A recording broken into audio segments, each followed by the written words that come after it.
Hey hello guys, welcome back to our channel. So ഇന്ന് നമ്മൾ നോക്കുന്നത് അറ്റാക്ക് ഓൺ ടൈറ്റൻ എന്ന ജാപ്പനീസ് അനിമി TV സീരീസിന്റെ സീസൺ 3 11ാമത്തെ എപ്പിസോഡാണ്. എപ്പിസോഡോട് പോകുന്നതിന് മുമ്പ് അറ്റാക്ക് ഓൺ ടൈറ്റൻ എന്ന ഈ സീരീസിൽ നിങ്ങൾക്ക് ഏറ്റവും ഇഷ്ടപ്പെട്ട ക്യാരക്ടർ ആരാണെന്ന് തീർച്ചയായിട്ടും താഴെ കമന്റ് ചെയ്യുക. അപ്പോൾ സമയങ്ങളാതെ നേരെ എപ്പിസോഡിലോട്ട് പോകാം.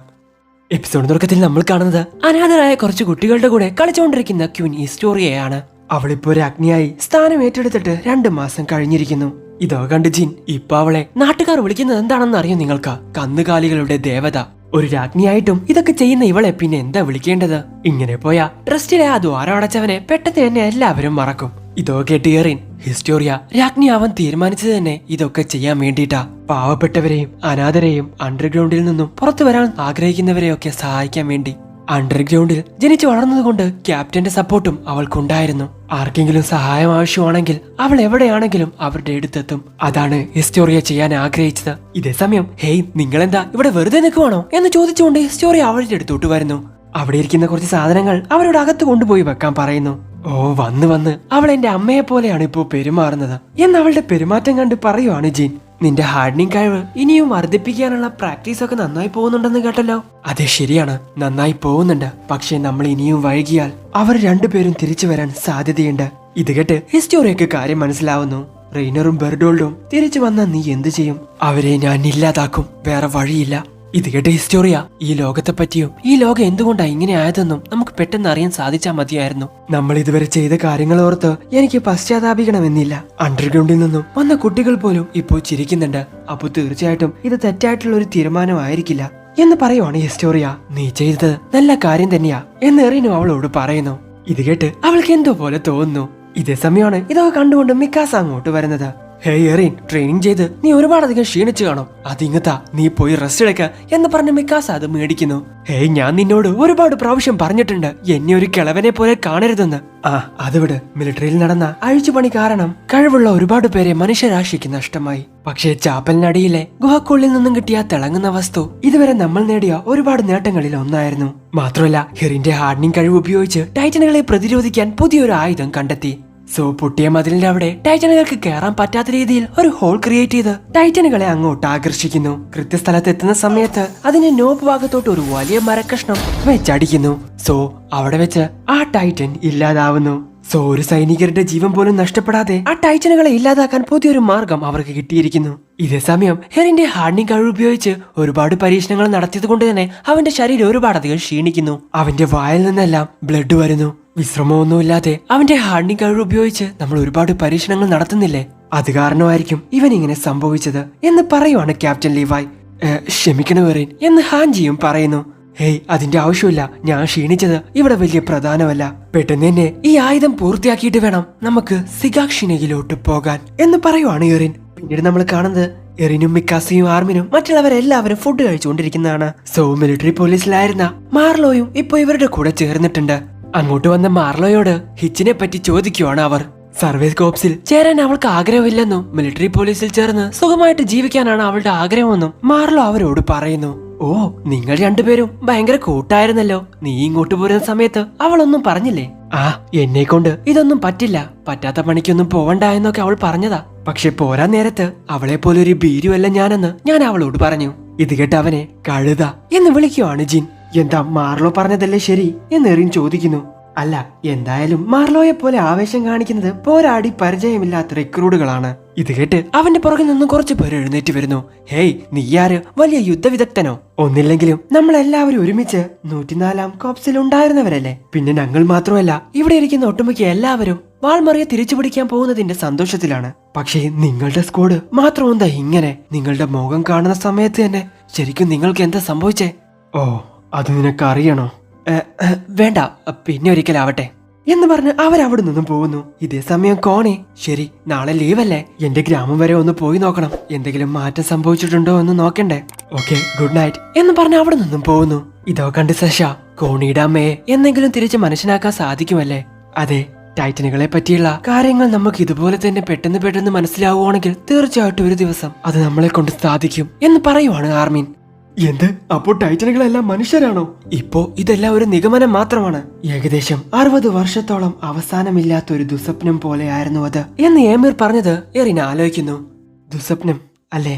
ഈ സംഭവങ്ങളെല്ലാം കാരണം നമ്മൾ ഓർക്കാൻ വിട്ടുപോയ ഒരു കാര്യമുണ്ട്. ആർക്കെതിരെയാണ് ശരിക്കും നമ്മൾ ഫൈറ്റ് ചെയ്യുന്നത്? ടൈറ്റനുകൾ ശരിക്കും ഉണരാൻ കഴിയാത്ത ഒരു ദുസ്വപ്നത്തിൽ പെട്ടുപോയ മനുഷ്യരല്ലേ? കുറച്ചു സമയത്തേക്കെങ്കിലും ഞാനും അതുപോലൊരു ടൈറ്റനായിരുന്നു എന്ന് എന്തൊക്കെയോ പിറുപിറുക്കുവാണ് എറിൻ. ഇത് കേട്ട് മിക്കാസ അവനെ വിളിക്കുന്നു. നീ ഈയിടെയായിട്ട് വെറുതെ സ്വയം പിറുപിറുത്തോണ്ടിരിക്കുവാണ്. ഞങ്ങളോട് പറഞ്ഞ ആ വ്യക്തിയെ പറ്റിയാണോ നീ ഓർക്കാൻ ശ്രമിക്കുന്നത്? ആ ഗുഹയിൽ വെച്ച് ഓർമ്മകളെല്ലാം തിരികെ വന്നപ്പോ നീ കണ്ട അയാളെ നിന്റെ അച്ഛൻ കണ്ടെന്ന് പറഞ്ഞ ആ സർവേ കോപ്സിലെ സൈനികൻ എന്ന് ചോദിക്കുവാണ് ജിൻ. അതെ, ആ ദിവസം അയാൾ എന്റെ അച്ഛന്റെ ഒപ്പം ഉണ്ടായിരുന്നു. അയാൾക്ക് എന്തെങ്കിലും അറിയാമായിരിക്കും. പക്ഷേ ഞാൻ അയാളെ എവിടെയോ ഇതിനു മുൻപ് കണ്ടിട്ടുണ്ട്. എന്ത്? ഡോക്ടർ യേഗറിന്റെ ഓർമ്മകളിലല്ലാതെ നീ അയാളെ ഇതിനു മുൻപ് കണ്ടിട്ടുണ്ടോ എന്ന് ആർമിൻ ചോദിക്കുന്നു. എനിക്ക് അറിയില്ല, ഉണ്ടെന്ന് തോന്നുന്നു. തലയ്ക്കൊരടി കൊടുത്ത് ഒന്ന് ഇരുത്തി ചിന്തിച്ചു നോക്ക, ചിലപ്പോ കിട്ടും. എപ്പോഴും ഹിസ്റ്റോറിയുടെ കയ്യും പിടിച്ച് നടക്കാതെ സ്വന്തമായിട്ടൊന്ന് ആലോചിച്ചു നോക്ക. പണ്ട് കിട്ടിയിരുന്നത് പോലെ ഇൻസ്ട്രക്ടറുടെ കയ്യിൽ നിന്നും ഒന്ന് കിട്ടിയാ മതി എന്ന് പറയുവാണ് ജിൻ. പെട്ടെന്നാണ് എറിനൊരു കാര്യം ഓർമ്മ വരുന്നത്. ആ ട്രെയിനിങ് കോപ്സിലെ ഇൻസ്ട്രക്ടർ കീത്ത് സാഡീസ്. എറിവിന് മുൻപ് സർവേ കോപ്സിന്റെ 12ാം കമാൻഡർ ആയിരുന്ന അദ്ദേഹം, അതെ, അദ്ദേഹത്തെ കണ്ട് ഒരുപാട് നാളായി എന്ന് പറഞ്ഞ് ഇവരവരുടെ അടുത്തോട്ട് പോകുന്നു. ഇൻസ്ട്രക്ടർ ഷാഡീസ്. തിരിഞ്ഞു നോക്കിയ അവർ കാണുന്നത് എറിനെയും മറ്റുള്ളവരെയുമാണ്. ഇതേ സമയമാണ് ഒരു കാര്യം വെളിപ്പെടുത്തുന്നത്. എറിൻ യേഗറിന്റെ ഹാർണിംഗ് കഴിവും മതിലുകളും ഉപയോഗിച്ച് ഒരായുധം നിർമ്മിച്ചിരിക്കുന്നു. ഈ ആയുധം ഉപയോഗിച്ച് ആളപായമില്ലാതെ ടൈറ്റനുകളെ ഇല്ലാതാക്കാൻ സാധിക്കും. എന്താ ബ്രൗസ്, നീ ഇരിക്കുന്നില്ലേ? ഇല്ല സാർ, ഞാൻ നിന്നോളാം. ഇതേ റൂമിൽ വെച്ചല്ലേ നിന്നെ ഒരുപാട് പ്രാവശ്യം ഞാൻ വഴക്ക് പറഞ്ഞിട്ടുള്ളത്. അതൊക്കെ കഴിഞ്ഞിട്ട് ഏതാനും മാസങ്ങളായിട്ടുള്ളൂ എങ്കിലും നിങ്ങളെ ഒന്നും കണ്ട തിരിച്ചറിയുന്ന പോലുമില്ല. കമാൻഡർ ഷാഡീസ്, അല്ല ഇൻസ്ട്രക്ടർ. വാൾമറിയ തിരിച്ചു പിടിക്കാനുള്ള തയ്യാറെടുപ്പുകൾ ആരംഭിച്ച സ്ഥിതിക്ക് ഞങ്ങൾ വന്നത് എന്തിനാണെന്ന് മനസ്സിലായി കാണുമല്ലോ എന്ന് ഹാൻജി അവരോട് ചോദിക്കുന്നു. എറിൻ, നിന്നെ കാണാൻ നിന്റെ അമ്മയെ പോലെ തന്നെയുണ്ട്. പക്ഷേ ആ കണ്ണുകളിലെ ആ തീഷ്ണത അത് തീർച്ചയായിട്ടും നിന്റെ അച്ഛൻ്റെതാണ് എന്ന് ഇൻസ്ട്രക്ടർ പറയുന്നു. നിങ്ങൾക്കറിയാവുന്നതെല്ലാം ദയവ് ചെയ്ത് പറയണം എന്ന് പറയുവാണ് എറിൻ. എനിക്ക് കൂടുതലൊന്നും അറിയില്ല, പക്ഷെ മനുഷ്യരാശിക്ക് ഒരു ഉപകാരമില്ലാത്ത ഒരു കഥ എനിക്കറിയാം. 20 വർഷങ്ങൾക്ക് മുൻപ് വാൾമറിയ സിഗാക്ഷനോട് ഗേറ്റുകൾക്ക് പുറത്തു വെച്ചാണ് ഞാൻ അയാളെ കാണുന്നത്. അയാളെന്ന് പറഞ്ഞത് സത്യമായിരുന്നോ കള്ളമായിരുന്നോ? എങ്ങനെയാണ് മതിലുകൾക്ക് പുറത്തെത്തിയതെന്ന് അയാൾക്ക് ഓർമ്മയില്ലായിരുന്നു. അവർക്ക് ആകെ ഓർമ്മയുണ്ടായിരുന്നത് ഋഷിയേഗർ എന്ന അയാളുടെ പേര് മാത്രമായിരുന്നു. അനുവാദമില്ലാതെ ടൈറ്റനുകളുടെ മേഖലയിലോട്ട് പോകുന്നത് ഇത്രയും വലിയ കുറ്റമാണെന്ന് ആരറിഞ്ഞു? നിങ്ങൾ സർവേ കോപ്സിലെ ആളുകൾ മാത്രമോ ഇതുപോലെ മണ്ടത്തരങ്ങളൊക്കെ കാണിക്കുമെന്നാ ഞാൻ കരുതിയത്. ഓ, ജോലി സമയത്ത് വെള്ളമടിക്കുന്നത് കുറ്റകരമാണെന്ന് അറിയാമായിരിക്കുമല്ലോ ഹാനസ്. എന്തായാലും ഇയാൾ ആരെയും ഉപദ്രവിച്ചിട്ടൊന്നുമില്ലല്ലോ. തൽക്കാലം നമുക്കിത് റിപ്പോർട്ട് ചെയ്യണ്ട എന്ന് പറയുവാണ് ഹാനസ്. അങ്ങനെ മിലിറ്ററി പോലീസിന്റെ കയ്യിൽ നിന്നും ഋഷിയേഗറിനെ റിലീസ് ചെയ്യുന്നു. ഇനി എന്താണ് നിങ്ങളുടെ പ്ലാൻ എന്ന് ചോദിക്കുകയാണ് ഷാഡീസ്. എന്റെ പേരല്ലാതെ എനിക്ക് ഒരു കാര്യം കൂടി ഓർമ്മ വന്നു. ഞാനൊരു ഡോക്ടറാ. എനിക്കൊരു ആശുപത്രി പരിചയപ്പെടുത്തി തന്നാ എനിക്കൊരു പക്ഷെ സഹായിക്കാനായേക്കും. അത് മാത്രമല്ല, നിങ്ങൾക്ക് എന്നെ കുറച്ചു കാര്യങ്ങൾ പഠിപ്പിക്കാൻ പറ്റുമോ? ഈ ലോകത്തെ പറ്റിയും സർവേ കോപ്സിനെ പറ്റിയും ഇവിടെയുള്ള എല്ലാവരെയും പറ്റിയും എന്ന് ഋഷിയേഗർ അവരോട് ചോദിക്കുന്നു. സോ അവർ പറഞ്ഞതുപോലെ തന്നെ കാര്യങ്ങളെല്ലാം വിശദമായി പറഞ്ഞു കൊടുക്കുവാണ് ഷാഡീസ്. ഓ, മനസ്സിലായി. സാമ്പത്തികമായിട്ട് കുറച്ച് പ്രശ്നങ്ങൾ ഉണ്ടെങ്കിലും മതിലുകൾക്കുള്ളിൽ എല്ലാവരും സമാധാനത്തോടെയാണല്ലേ ജീവിക്കുന്നത്. ഒന്നില്ലെങ്കിലും ടൈറ്റനുകളെ പേടിക്കാതെ അവർക്ക് ജീവിക്കാമല്ലോ. നല്ല കാര്യം. അങ്ങനെയല്ല, ഈ മതിലുകൾക്കുള്ളിൽ നിന്നും ഭക്ഷണം കിട്ടുന്നിടത്തോളം കാലം ജീവിക്കുന്നത് മതിയെന്ന് വിചാരിക്കുന്ന ചിലരുണ്ട്. ഈ ലോകം എത്ര വലുതാണെന്ന് അവർ ഒരിക്കൽ പോലും ചിന്തിച്ചിട്ടില്ല. അതുകൊണ്ടാണോ മതിലുകൾക്ക് പുറത്തു പോയി നിങ്ങൾ പര്യവേഷണം നടത്തുന്നത്? അതാണോ സർവേ കോപ്സ്? അതെ, കേട്ടിട്ട് മണ്ടത്തരമായിട്ട് തോന്നുന്നുണ്ടല്ലേ? ഇല്ല, എനിക്ക് നേരെ തിരിച്ചാണ് തോന്നുന്നത്. സർവേ കോപ്സ് ശരിക്കും മതിലുകൾക്കുള്ളിലെ ഏറ്റവും ബുദ്ധിശാലികളും ശക്തിശാലികളുമാണ്. നിങ്ങൾ ഈ കഷ്ടപ്പെടുന്നതെല്ലാം സാധാരണക്കാരുടെ ഉള്ളിൽ സ്വതന്ത്രനാവുന്നതിന്റെ ഒരു സൂചനയാണ്. നിങ്ങളാണ് ശരിക്കും മനുഷ്യരാശിയുടെ അഭിമാനം എന്ന് ഋഷിയേഗർ പറയുന്നു. ഇത് കേട്ട് ഗീത്തിന് ഒന്നും തന്നെ മനസ്സിലാവുന്നില്ല. ഇതേ സമയമാണ് ഒരു ലേഡി അങ്ങോട്ട് വരുന്നത്. എന്താ ഗീത്, വീണ്ടും സർവേ കോപ്സിലോട്ട് ആളുകളെ റിക്രൂട്ട് ചെയ്യുവാണോ? അല്ല കാർല, ഞങ്ങൾ വെറുതെ. ഇല്ല, ആ രീതിയിലുള്ള ജോലിയൊന്നും എനിക്ക് പറ്റില്ല. സർവേ കോപ്സിൽ ചേരണമെങ്കിൽ അയാൾ ശരിക്കും സ്പെഷ്യൽ ആയിരിക്കണം. മഹത്വത്തിനായിട്ട് വിധിക്കപ്പെട്ട ഒരുത്തനായിരിക്കണം. ഇത് കേട്ട് ഗീത് വീണ്ടും അവരെ തന്നെ നോക്കുന്നു. മഹത്വത്തിനായിട്ട് വിധിക്കപ്പെട്ട ഒരുവൻ. ആദ്യമായിട്ടായിരുന്നു ഒരാൾ എന്നോട് അങ്ങനെ പറഞ്ഞത്. ശരിക്കും ഈ മതിലുകൾക്കുള്ളിലെ ലോകം എനിക്ക് വളരെ ചെറുതായി തോന്നിയിരുന്നു. പിന്നീട് നമ്മൾ കാണുന്നത് ഒരു വലിയ മാരകമായിട്ടുള്ള ഒരു പകർച്ചവ്യാധി പടരുന്ന ആളുകളെയാണ്. ആ അസുഖം പടർന്ന കാർലനെയും പൊക്കിക്കൊണ്ട് ഷാഡീസ് അങ്ങോട്ട് വരുന്നു. ഗ്രിഷ, കാർലയ്ക്കും ആ അസുഖം പടർന്നു. ഡോക്ടർ യേഗർ, എന്റെ മാതാപിതാക്കൾക്കും ഈ അസുഖം പടർന്നു. പേടിക്കണ്ട, ഞാൻ എല്ലാവരെയും രക്ഷിക്കും എന്ന് ഡോക്ടർ യേഗർ അവരോട് പറയുന്നു. ഡോക്ടർ യേഗറിന്റെ കഴിവ് കൊണ്ടോ ജനങ്ങളുടെ ഭാഗ്യം കൊണ്ടോ ആണോ എന്നറിയില്ല, ആ നാട്ടിൽ വ്യാപിച്ചുകൊണ്ടിരിക്കുന്ന ആ അസുഖം വേരോടെ അവർ ഇല്ലാതാക്കി. തന്റെയും തന്റെ മാതാപിതാക്കളുടെയും ജീവൻ രക്ഷിച്ച ഡോക്ടർ യേഗറിനോട് കാർല നന്ദി പറയുന്നു. പിന്നീട് സർവേ കോപ്സിന്റെ അടുത്ത കമാൻഡറായിട്ട് സാഡിസിനെ നിയമിക്കുന്നു. മറ്റൊരു ഭാഗത്ത് ഡോക്ടർ യേഗറും കാർലയും തമ്മിൽ കല്യാണം കഴിക്കുന്നു. പിന്നീട് നമ്മൾ കാണുന്നത് മതിലുകൾക്ക് പുറത്ത് ഒരു ദൗത്യത്തിന് പോയ സർവേ കോപ്സിന്റെ ബേസ് ടൈറ്റൻസ് നശിപ്പിക്കുന്നതാണ്. വേറെ വഴിയില്ലാത്തത് കൊണ്ട് അന്ന് അവർ അവിടെ നിന്നും പിന്മാറുന്നു. സാഡിസിന്റെ സ്ക്വാഡിലുണ്ടായിരുന്ന ഒരുപാട് പേരുടെ ജീവൻ അന്ന് നഷ്ടപ്പെട്ടു. ആ കമാൻഡറാണ് എല്ലാ പ്രാവശ്യവും മരണത്തിലോട്ട് അവരെ നയിക്കുന്നത്. എപ്പോഴും അവർ മാത്രം ജീവനോടെ തിരിച്ചു വരും. എറിന്റെ സ്ക്വാഡിലുള്ള ആരും ഇതുവരെ മരിച്ചിട്ടില്ലെന്നാ കേട്ടത് എന്ന് ജനങ്ങൾ അവിടെ സംസാരിക്കുന്നു. ഇവർക്ക് ഇപ്പോഴുള്ള ഈ കമാൻഡറിനെ മാറ്റി ഈ എറിവിനെ എങ്ങാനും വെച്ചൂടെ? ഇതൊക്കെ കേട്ട് സാഡിസ്, സ്പെഷ്യൽ ആയിട്ടുള്ളവർ, മഹത്വത്തിന് വിധിക്കപ്പെട്ട ഒരുവൻ. കീത്ത്, കാർല, നീയോ? ഇതാരാ? ഓ, ഇതോ? ഇവന്റെ പേര് എറിൻ, ഞങ്ങളുടെ മോനാ. നീ ഇത് അറിഞ്ഞു കാണില്ലല്ലേ? എന്റെ ഭർത്താവ് നിന്നെ ഓർത്ത് എപ്പോഴും ടെൻഷൻ ആവുമായിരുന്നു. മരിക്കുന്നത് വരെ ഇത് തുടരാനാണോ നിങ്ങളുടെ ഉദ്ദേശം എന്ന് കാർല അവരോട് ചോദിക്കുന്നു.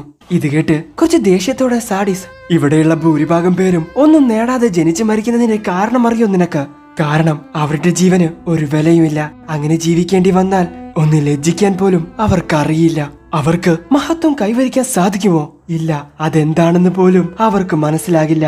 കാണുന്നവരോടെല്ലാം കൊഞ്ചിക്കൊഴയുന്ന ഒരു പെണ്ണ്, മദ്യം വിളമ്പാനല്ലാതെ അവൾക്ക് മറ്റൊന്നും അറിയില്ല. അവർക്കൊരിക്കലും എന്ന് പറഞ്ഞ് വിതുമ്പാണ് സാഡിസ്. അതെ, സാധാരണ മനുഷ്യർ ഒന്നും നേടാറില്ല. ഈ ലോകത്ത് സ്പെഷ്യൽ ആയിട്ടുള്ള ഒരുപാട് പേരുണ്ട്, പക്ഷേ ഞാൻ അവരിൽ ഒരാളായിരുന്നില്ല. ഇത്രയും ലളിതമായിട്ടുള്ള ഒരു കാരണം ഞാൻ എന്തുകൊണ്ട് തിരിച്ചറിഞ്ഞില്ല എന്ന് പറഞ്ഞ് ഷാഡിസ് കമാൻഡർ പദവിയിൽ നിന്നും രാജിവെക്കുന്നു. പിന്നീട് ഒരിക്കൽ ട്രസ്റ്റ് നഗരത്തിൽ നിന്നുകൊണ്ടിരിക്കുന്ന സാഡിസിന്റെ ചെവിയിലോട്ട് പെട്ടെന്നൊരു വാർത്ത കേൾക്കുന്നു. വാൾമറിയ തകർന്നു, സിഗാക്ഷിനെ മുഴുവൻ നാശമായി. അടുത്തത് നമ്മുടെ ട്രസ്റ്റ് ആണ്. ഇത് കേട്ട് തകർന്നു പോവാണ് ഷാഡിസ്.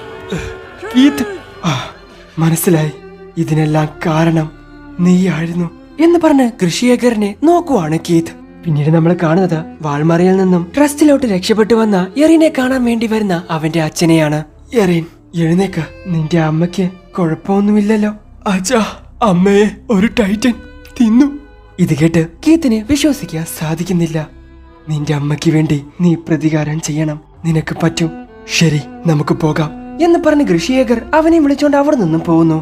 ഹേയ് നിൽക്ക്, കാർലയ്ക്ക് വേണ്ടി നിനക്ക് തന്നെ പ്രതികാരം ചോദിച്ചുകൂടെ? എന്താ, നീ സ്പെഷ്യൽ അല്ലേ? നീ എന്നെ പോലെയല്ലല്ലോ. നിന്റെ മോനും നിന്നെ പോലെ അല്ലെങ്കിലോ? നീ എന്നെ ശപിച്ചതുപോലെ അവനെ ശപിക്കാൻ പോവുകയാണോ എന്ന് ചോദിക്കുവാണ് കീത്ത്. അവൻ നിന്നെ പോലെയല്ല, അവൻ എന്റെ മകനാണ്.